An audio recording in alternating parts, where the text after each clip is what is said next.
নমস্কাৰ টাইমেটলৈ স্বাগতম মই অভিলাষ আৰু লৈ আহিছো এটা গুৰুত্বপূৰ্ণ খবৰ হৰমুজৰ আমেৰিকাই যে জাহাজ বন্ধৰ ঘোষণা কৰিছিল বা যি ঘোষণা কৰিছিল সেই ঘোষণা বৰ্তমান সময়ত নস্যাৎ কৰিছে চীনে 24 ঘণ্টাৰ ভিতৰতে আমেৰিকাৰ সামৰিক ভেটি নস্যাৎ কৰিছে চীনে আৰু ষ্ট্ৰেইট অফ হৰমুজেদি পাৰ হৈছে চীনৰ জাহাজ আমেৰিকাই ভাবুকি দিছিল যে বন্ধ কৰা হ'ব ষ্ট্ৰেইট অফ হৰমুজ তাৰ পিছতে সমগ্ৰ বিশ্বৰ হাহাকাৰ পৰিৱেশৰ সৃষ্টি হৈছিল আৰু বৰ্তমান সময়ত আমেৰিকাক ভাবুকি দিছে চীনে আমেৰিকাৰ ভাবুকিক স্পষ্ট কৰিছে যে আমেৰিকাৰ এই দাদাগিৰি নচলিব ইৰানৰ সৈতে আমাৰ শান্তি চুক্তি আছে গতিকে সেই শান্তি চুক্তিত যদি আমেৰিকাই অন্তৰ্ভুক্ত কৰে তেন্তে আমেৰিকাৰ ভয়ংকৰ পৰিণতি হ'ব আৰু এনেকৈ মধ্যপ্ৰাচ্যৰ যি পৰিস্থিতি সেই অধিক উত্তপ্ত হৈ পৰিছে আমেৰিকাৰ ভাবুকিৰ পিছতেই চীনে এইবাৰ প্ৰত্যুত্তৰ দিছে আমেৰিকাক আৰু এই সন্দৰ্ভত কি হৈছে সবিশেষ লৈ অহাৰ চেষ্টা কৰিছো জনাই আছো টাইমেট ৱাৰ ব্ৰেকিং ডাঙৰ খবৰ ষ্ট্ৰেইট অফ হৰমুজত আমেৰিকাক মুকলি প্ৰত্যাহ্বান চীনৰ ষ্ট্ৰেইট অফ হৰমুজত মুকলিকৈ প্ৰত্যাহ্বান দিছে আমেৰিকাক চীনে আমেৰিকাৰ নৌ অৱৰোধ নস্যাৎ কৰি পাৰ হৈছে চীনৰ জাহাজ আমেৰিকাই ষ্ট্ৰেইট অফ হৰমুজত জাহাজ বাধা দিছিল আৰু কোনো বাধা নোহোৱাকৈ ষ্ট্ৰেইট অফ হৰমুজ পাৰ হ'ল চীনৰ মিথানেল টেংকাৰ মাত্ৰ 24 ঘণ্টাৰ ভিতৰতে ধূলিসাৎ হ'ল আমেৰিকাৰ সামৰিক অৱৰোধ আমেৰিকাই ষ্ট্ৰেইট অফ হৰমুজ অৱৰোধ কৰিছিল আৰু সেই অৱৰোধ বিফল হৈছে ইৰানৰ সুৰক্ষাত হৰমুজ পাৰ হ'ল চীনৰ বিশাল জাহাজ ৰিচ ষ্টাৰী ইৰানৰ অনুমতি লৈ হৰমুজ পাৰ হৈ চীনৰ অভিমুখে যাত্ৰা কৰিছে টেংকাৰখনে ইৰানে সহায় কৰিছে চীনক আনহাতে চীনৰ আমেৰিকাক হুংকাৰ আমাৰ কামত হস্তক্ষেপ কৰিলে পৰিণতি ভয়াৱহ হ'ব ইৰানৰ সৈতে থকা বাণিজ্যিক চুক্তিত বাধা নিদিবলৈও আমেৰিকাক সকিয়নি বেইজিঙৰ আমেৰিকাক সকিয়নি দিছে চীনে ষ্ট্ৰেইট অফ হৰমুজত পোনপটীয়াকৈ উল্লেখ কৰিছে যে এই জলদ্বীপ সদায় মুকলি থাকিব চীনৰ কাৰণে সদায় মুকলি থাকিব আমেৰিকাৰ নিষেধাজ্ঞা কেৰেপ নকৰি এতিয়া আগুৱাইছে চীনৰ টেংকাৰ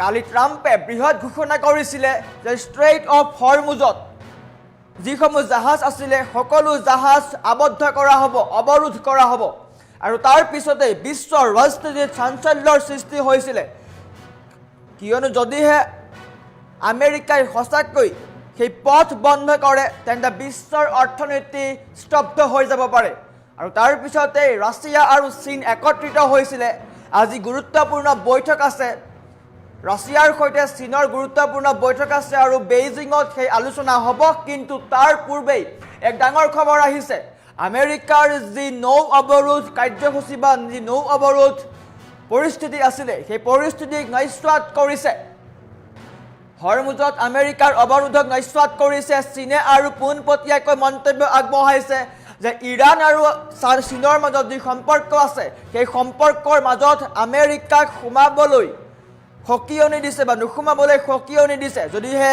আমেৰিকাই এইসমূহ কামত হস্তক্ষেপ কৰে তেন্তে ভয়াৱহ পৰিস্থিতি হ'ব আৰু এনেকৈ পুনৰ এবাৰ মধ্যপ্ৰাচ্যৰ পৰিস্থিতি উত্তপ্ত হৈ পৰা দেখিবলৈ পোৱা গৈছে পোনপটীয়াকৈ আমেৰিকাক সকিয়নি দিছে চীনে মন্তব্য কৰিছে যদি এনেকুৱা কাম কৰে আমেৰিকাই যদি ইৰাণৰ আৰু চীনৰ মাজত থকা সম্পৰ্কৰ মাজত আমেৰিকাই হস্তক্ষেপ কৰে তেন্তে ভয়াৱহ পৰিস্থিতি হ'ব বুলি উল্লেখ কৰিছে আৰু আমেৰিকাক এনে নকৰিবলৈ সকিয়নি যদি এনেকুৱা কৰে তেন্তে প্ৰত্যুত্তৰ দিয়া হ'ব আৰু এনেকৈ পুনৰ এবাৰ মধ্যপ্ৰাচ্যৰ পৰিস্থিতি উত্তপ্ত হৈ পৰিছে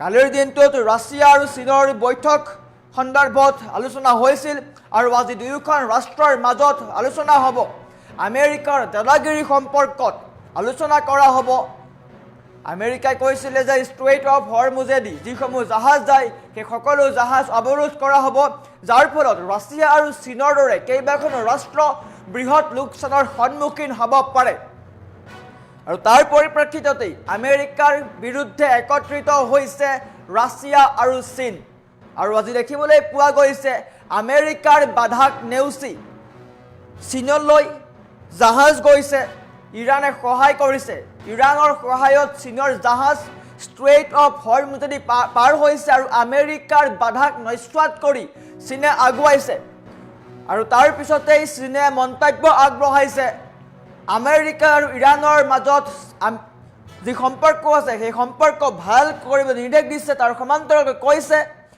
যদিহে চীন আৰু ইৰাণৰ মাজত থকা সম্পৰ্কৰ মাজত আমেৰিকাই হস্তক্ষেপ কৰে তেন্তে পৰিণতি ভয়াৱহ হ'ব। শান্তি চুক্তি আছে, ইৰাণ আৰু চীনৰ মাজত শান্তি চুক্তি আছে, গতিকে সেই চুক্তিৰ মাজত যদি আমেৰিকাই হস্তক্ষেপ কৰে তেন্তে ভয়াৱহ প্ৰত্যুত্তৰ দিয়া হ'ব বুলি উল্লেখ কৰিছে।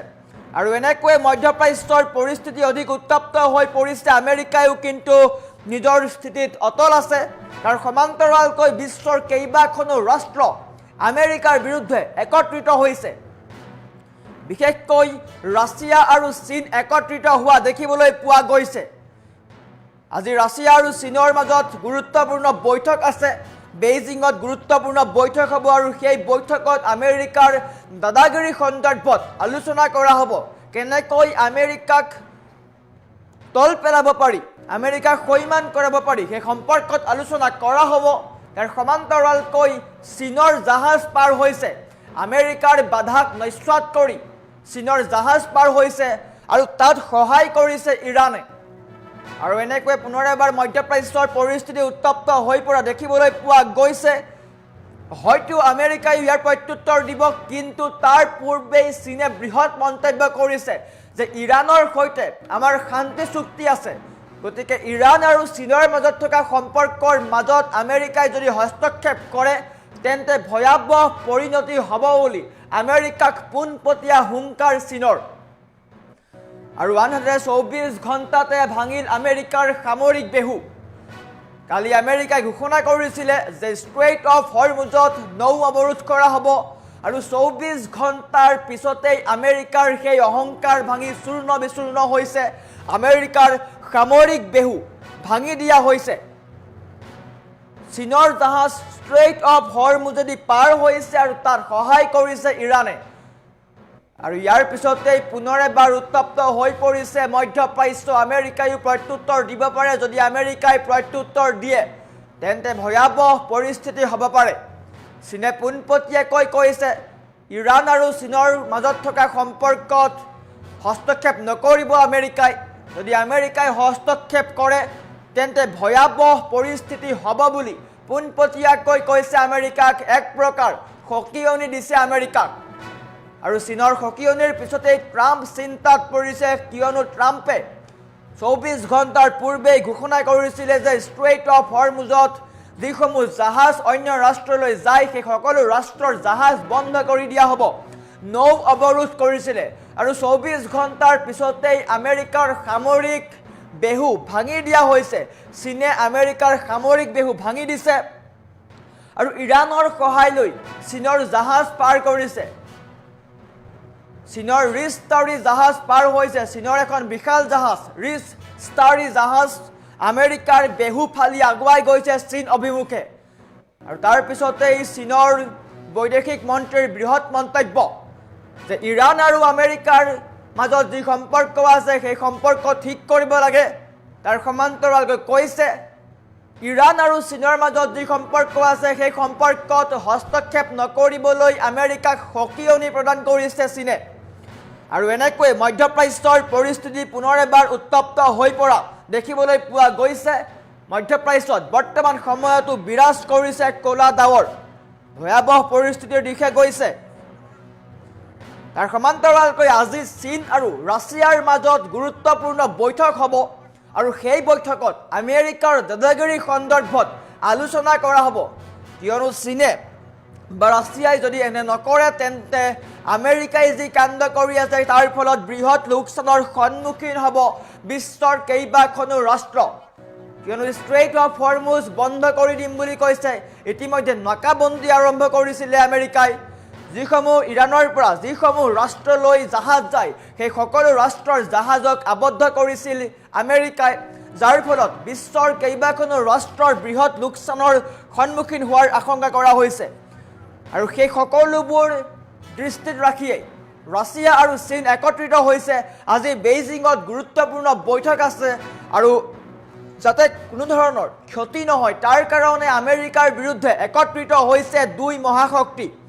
আমেৰিকাৰ বিৰুদ্ধে দুই মহাশক্তি একত্ৰিত হোৱা দেখিবলৈ পোৱা গৈছে। আমেৰিকাৰ দাদাগিৰিৰ বিৰুদ্ধে একত্ৰিত হৈছে ৰাছিয়া আৰু চীন। ৰাছিয়াই মন্তব্য কৰিছিল যে আমেৰিকাক প্ৰত্যুত্তৰ দিয়া হ'ব, আৰু আজিৰ দিনটোত চীনে যি প্ৰত্যুত্তৰ দিছে সেই প্ৰত্যুত্তৰৰ পিছতে আমেৰিকাই কিন্তু পুনৰ এবাৰ বৃহৎ আঘাতৰ সন্মুখীন হৈছে। ষ্ট্ৰেইট অফ হৰমুজত 24 ঘণ্টাৰ পিছতেই আমেৰিকাৰ সামৰিক বেহু ভংগ হৈছে। আমেৰিকাই যি অহংকাৰ কৰে, আমেৰিকাৰ যি অহংকাৰ, সেই অহংকাৰ 24 ঘণ্টাত ভাঙি দিয়া হৈছে।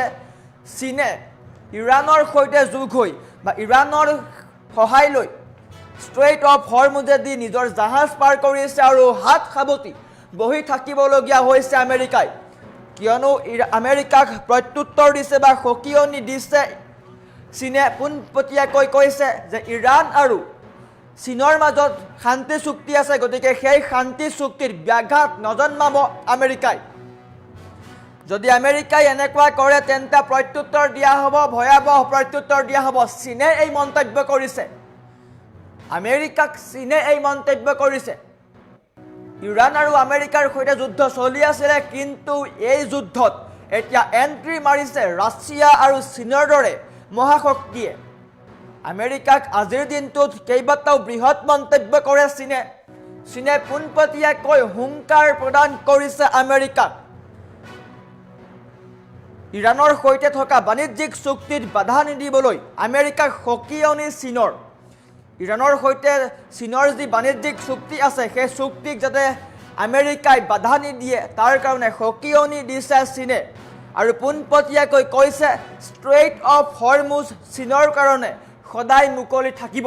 যদি ইয়াত কোনোবাই বাধা প্ৰদান কৰে তেন্তে প্ৰত্যুত্তৰ দিয়া হ'ব। আৰু এনেকৈ আমেৰিকাৰ নিষেধাজ্ঞা কেৰেপ নকৰি আগুৱাইছে চীনৰ জাহাজ, আৰু তাত সহায় কৰিছে ইৰাণে। আৰু এনেকৈ পুনৰ এবাৰ মধ্যপ্ৰাচ্যত পৰিস্থিতি অধিক ভয়াৱহ হৈ পৰিছে। হাহাকাৰ পৰিৱেশৰ সৃষ্টি হৈছে, আমেৰিকা চিন্তাত পৰিছে। ষ্ট্ৰেইট অফ হৰমুজত আমেৰিকাৰ অৱৰোধ নস্যাৎ কৰিছে চীনে। কালিৰ দিনটোত ৰাছিয়া আৰু চীনৰ মাজত আলোচনা হৈছিল, আজি বৈঠক হোৱাৰ কথা আছে। দুয়োখন ৰাষ্ট্ৰৰ মাজত আমেৰিকাৰ বিৰুদ্ধে আলোচনা হ'ব, আৰু সেই আলোচনাতেই আমেৰিকাৰ অহংকাৰক কেনেকৈ ভেদিব পাৰি তাৰ কাৰণে আলোচনা কৰা হ'ব। আৰু বৰ্তমান সময়ত আমেৰিকাক প্ৰত্যাহ্বান দিছে চীনে, পোনপটীয়াকৈ প্ৰত্যাহ্বান দিছে, ৰঙা চকু দেখুৱাইছে। আমেৰিকাই যদি ইৰাণ আৰু চীনৰ মাজত থকা বাণিজ্যিক চুক্তিক ব্যাঘাত জন্মায় তেন্তে ভয়াৱহ প্ৰত্যুত্তৰ দিয়া হ'ব, আৰু তাৰ কাৰণে দায়ী হ'ব কেৱল ট্ৰাম্প। আৰু চীনৰ এই মন্তব্যৰ পিছতেই পুনৰ এবাৰ মধ্যপ্ৰাচ্য উত্তপ্ত হৈ পৰা দেখিবলৈ পোৱা গৈছে। হাহাকাৰ পৰিৱেশে বিৰাজ কৰিছে। চীনে যদি সঁচাকৈ আক্ৰমণ কৰে তেন্তে পুনৰ এবাৰ ভয়াৱহ যুদ্ধ হোৱাৰ সম্ভাৱনাও প্ৰকট হৈ উঠিছে।